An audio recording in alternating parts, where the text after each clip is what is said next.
wabarakatuh. Nama saya Sri Islendia. Nama saya Syifangkita Rosa Delvia. Nama saya Rahma Meliana Dewindiola Pulianti. Nama saya Mutiasa Putri. Nama saya Nilia Olivanisa. Nama saya Milenia Rosita. Nama saya Muhammad Dulan Maulana. Mata kuliah Pengembangan program Manajemen Pendidikan dan Bimbingan dan Konseling yang membahas Tentang dasar hukum Dan visi misi.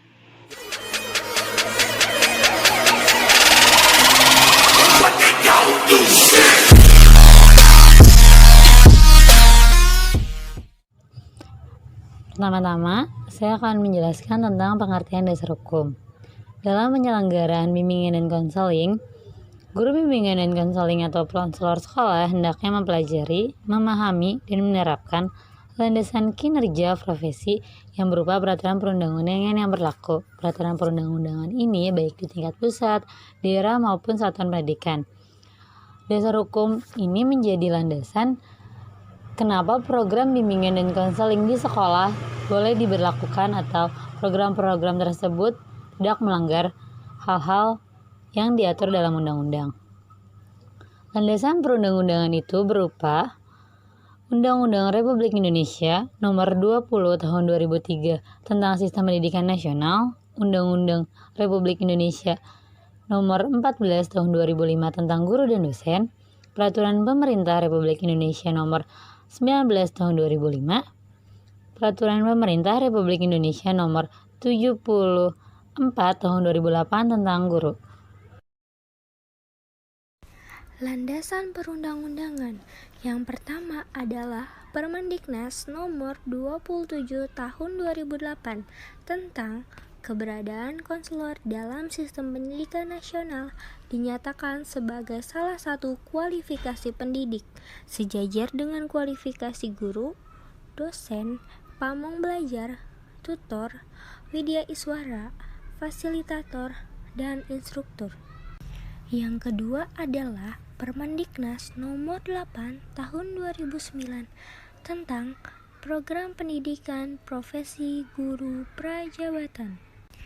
Yang ketiga adalah Peraturan Menteri Negara, Pendayagunaan Aparatur Negara, dan Reformasi Birokrasi Nomor 16 Tahun 2009 tentang Jabatan Fungsional Guru dan angka kreditnya.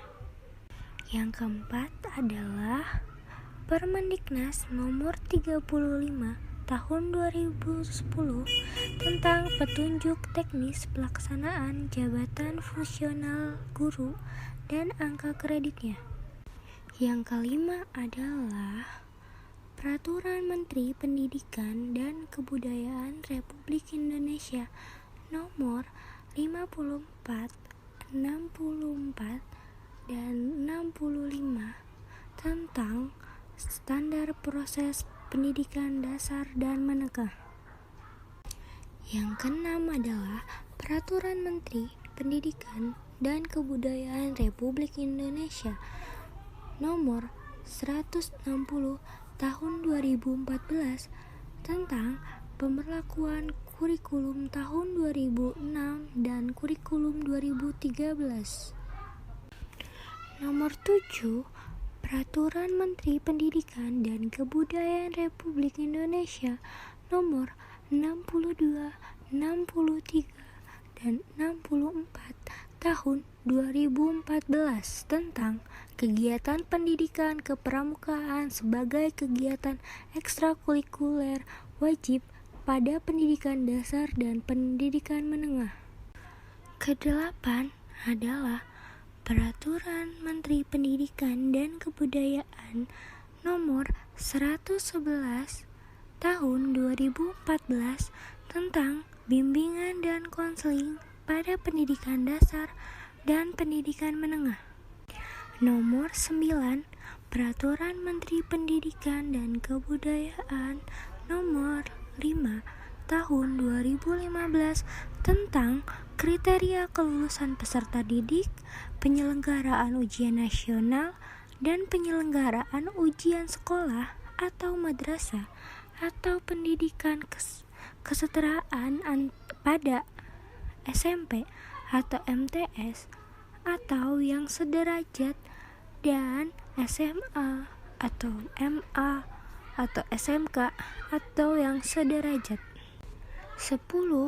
Peraturan Menteri Pendidikan dan Kebudayaan Nomor 53 Tahun 2015 tentang penilaian hasil belajar oleh pendidik dan satuan pendidikan pada pendidikan dasar dan pendidikan menengah. Nama saya Rahma Meliana dan saya akan menjelaskan tentang menentukan dasar hukum di dalam program ini dan materi ini. Dalam menentukan dasar hukum yang dicantumkan merupakan dasar hukum yang menjadi landasan penyelenggaraan bimbingan dan konseling di sekolah yang meliputi dasar hukum tingkat pemerintah pusat, daerah, dan satuan pendidikan. Misalnya nih, dari UU, terus peraturan pemerintah, peraturan menteri, peraturan daerah, dan surat keputusan kepala sekolah. Jadi dasar hukum yang dicantumkan di sini itu yang relevan dengan isi dari program itu dan juga bimbingan dan konselingnya. Nah, disusunnya juga dari hukum yang tertinggi sampai hukum yang terendah gitu. Sekian dari saya, terima kasih. Baik, di sini saya akan menjelaskan tentang acuan dalam menentukan dasar hukum. Penulisan dasar hukum mengikuti kaidah urutan dari perundangan tertinggi yang relevan sampai aturan yang ditetapkan oleh satuan pendidikan. Kemudian, dalam menentukan dasar hukum yang dicantumkan merupakan dasar hukum yang menjadi landasan penyelenggaraan bimbingan dan konseling di sekolah, yang meliputi dasar hukum tingkat pemerintah pusat, daerah, dan satuan pendidikan. Contoh, undang-undang, peraturan pemerintah, peraturan menteri, peraturan daerah, surat keputusan kepala sekolah. Baik, saya akan menjelaskan mengenai visi. Visi merupakan suatu gambaran masa depan. Visi merupakan suatu gambaran aspirasi masa depan yang umum dan akan dicapai. Visi adalah gambaran yang ingin diwujudkan melalui program bimbingan dan konseling pada periode tertentu. Dan sebagai guru BK, kita harus bisa merancang visi. Nah, visi yang kita rancang harus sesuai dengan visi sekolah, tujuan sekolah untuk para siswanya, dan guru BK harus bisa membuat program atau visi yang juga sama dengan visi sekolah. Mengapa?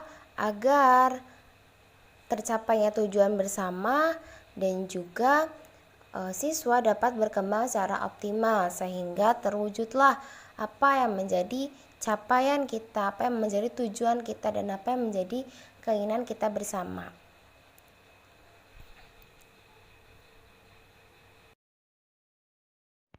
Selanjutnya ada visi. Kita ambil contohnya dari SMA Negeri 2 Kota Serang. Visinya yaitu menjadikan SMA Negeri 2 Kota Serang sebagai sekolah model yang unggul, religius, dan berwawasan lingkungan.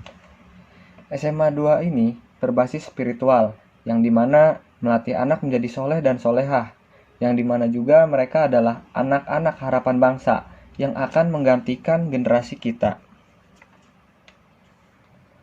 SMA 2 ini penuh dengan kedisiplinan, penuh keyakinan dan penuh tanggung jawab, karena mereka punya moto yaitu kami berarti karena budi pekerti dan prestasi.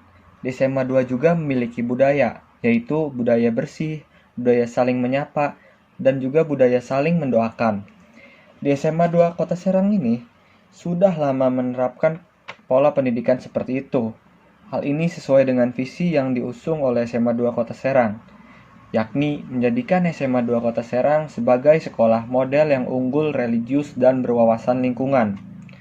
Visi bimbingan dan konseling SMA Negeri 2 Kota Serang yaitu visi pelayanan, bimbingan dan konseling adalah terwujudnya kehidupan kemanusiaan yang membahagiakan melalui tersedianya pelayanan bantuan dalam pemberian dukungan, pengembangan, dan pentasan masalah agar peserta didik berkembang secara optimal, mandiri, dan bahagia, serta berempati terhadap lingkungan.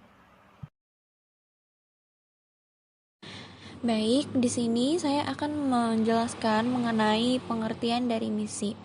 Nah, misi di sini adalah suatu yang didambakan untuk masa depan, yang dimana dia itu merupakan suatu upaya untuk mencapai visi yang telah ditentukan atau ditetapkan. Misi ini merupakan pernyataan yang dimana dia menegaskan garis-garis yang sudah ada di dalam visi. Jadi si visi dan misi ini saling berkaitan, di mana si visi memiliki tujuan yang akan dilaksanakan di masa depan, dan si misi ini menegaskan tujuan yang akan dilaksanakan ke depannya itu dengan si misi ini gitu tuh. Jadi dia si misi ini menegaskan kembali tujuan yang akan dicapai yang sudah tertera di dalam visi gitu. Jadi si visi dan misi ini saling keterkaitan begitu.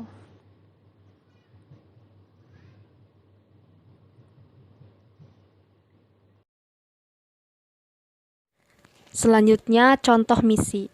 Contoh misi di sini ada dua. Yang pertama misi sekolah dan yang kedua misi bimbingan dan konseling. Misi sekolah yang pertama, menciptakan kehidupan sekolah yang berbudaya religius dan bermartabat. Budaya religius di sini artinya dengan tertanamnya nilai-nilai budaya religius pada diri siswa akan memperkokoh iman dan aplikasi nilai-nilai kepercayaan masing-masing tersebut dapat tercipta dari lingkungan sekolah.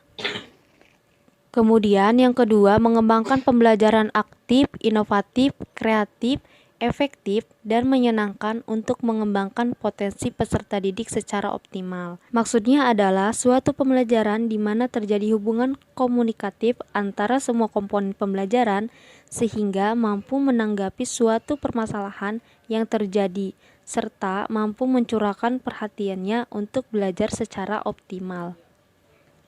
Kemudian, poin ketiga, mengembangkan kultur sekolah yang menjaga keamanan fisik, psikologi, sosial yang sehat, dinamis, dan kompetitif. Artinya, kultur sekolah di sini adalah budaya sekolah. Nah, budaya memberikan makna kepada guru untuk bagaimana mereka berperilaku atau bertindak dalam seluruh proses pendidikan dan kepada siswa, bagaimana mereka menciptakan suasana positif di dalam ruang kelas. Dengan budaya ini, guru dan siswa sama-sama berusaha untuk menggunakan seluruh potensi yang dimiliki untuk membantu mereka secara efisien dalam proses pembelajaran dan untuk menambah kompetisi yang dibutuhkan. Kemudian, poin keempat, menciptakan lingkungan sekolah yang bersih, sehat, asri, dan nyaman. Nah, artinya bersihnya lingkungan sekolah merupakan dambaan semua warga di sekolah, karena dengan lingkungan yang bersih dan indah itu membuat warga sekolah menjadi betah dan nyaman ketika berada di sekolah. Dengan lingkungan yang bersih tentunya akan membuat tubuh menjadi sehat dan menjadi lebih bersemangat dalam kegiatan belajar dan mengajar di sekolah. Kebersihan lingkungan di sekolah juga mendukung prestasi siswa dan guru. Kondisi tempat belajar yang bersih dan indah akan membuat nyaman dan memudahkan siswa dalam menangkap pembelajaran yang disampaikan oleh guru. Poin yang kedua adalah misi bimbingan dan konseling. Nah, di sini ada 3. Yang pertama misi pendidikan, kedua misi pengembangan, ketiga misi pengentasan masalah. Yang pertama, misi pendidikan yaitu memfasilitasi pengembangan peserta didik melalui pembentukan perilaku efektif normatif dalam kehidupan kesehatan dan masa depan. Yang kedua, misi pengembangan yaitu memfasilitasi pengembangan potensi dan kompetensi peserta didik di dalam lingkungan sekolah, keluarga, dan masyarakat. Yang terakhir, misi pengentasan masalah, yaitu memfasilitasi pengentasan masalah peserta didik mengacu pada kehidupan efektif sehari-hari. Baik, materi selanjutnya mengenai beberapa langkah dalam merumuskan atau menentukan visi dan misi dalam program bimbingan dan konseling. Rumusan visi dan misi dalam program bimbingan dan konseling harus sesuai dengan visi misi sekolah. Oleh karena itu, sebelum menetapkan visi dan misi program layanan bimbingan dan konseling, kita perlu terlebih dahulu menelaah visi dan misi sekolah. Karena sebelumnya telah dijelaskan bahwa visi adalah gambaran yang ingin diwujudkan melalui program bimbingan dan konseling pada periode tertentu. Sedangkan misi adalah upaya untuk mencapai visi yang telah ditetapkan. Maka, beberapa hal berikut yang perlu diperhatikan dalam penetapan atau perumusan visi dan misi dalam program bimbingan dan konseling antara lain. Yang pertama, visi dan misi bimbingan dan konseling disusun dengan memperhatikan tujuan dan kebijakan pendidikan yang telah ditetapkan pemerintah, baik di tingkat pusat maupun tingkat daerah masing-masing. Maksudnya adalah ketika kita akan merumuskan visi dan misi dalam program bimbingan dan konseling, kita harus memperhatikan beberapa kebijakan pendidikan yang ada di pemerintah, baik pusat maupun daerah. Dan yang kedua, ada visi dan misi bimbingan dan konseling, hendaknya selaras dengan visi dan misi yang telah ditetapkan oleh sekolah. Maksudnya adalah ketika kita akan merumuskan visi dan misi bimbingan dan konseling, hendaknya kita perlu mempadu-padankan atau menyeimbangkan dengan visi misi yang ada di sekolah tersebut. Agar apa? Agar tujuan visi dan misi dalam program bimbingan konseling yang telah kita rumuskan bisa selaras dengan visi misi sekolah dan sama-sama bisa mencapai tujuan yang akan dicapai. Dan yang terakhir ada atau yang ketiga ada perumusan visi dan misi bimbingan dan konseling yang termuat dalam program tahunan tidak harus diubah setiap tahun. Artinya tergantung pada pencapaian visi dalam kurun waktu tertentu. Maksudnya adalah ketika kita merumuskan visi dan misi program BK, itu tidak perlu adanya pengubahan. Artinya, walaupun pengubahan itu perlu, mungkin dalam mencapai visi dan misi tersebut ada beberapa kendala atau hambatan, gitu kan. Tetapi ketika kita telah memperhatikan beberapa hal yang Melin sebutkan tadi, yang poin 1, yang poin 2, itu tidak perlu adanya pengubahan karena visi dan misi yang telah kita rumuskan atau tetapkan dalam program bimbingan konseling tinggal tergantung pada pencapaian visi yang telah dicapai gitu, sudah seberapa jauh pencapaiannya gitu. Terima kasih.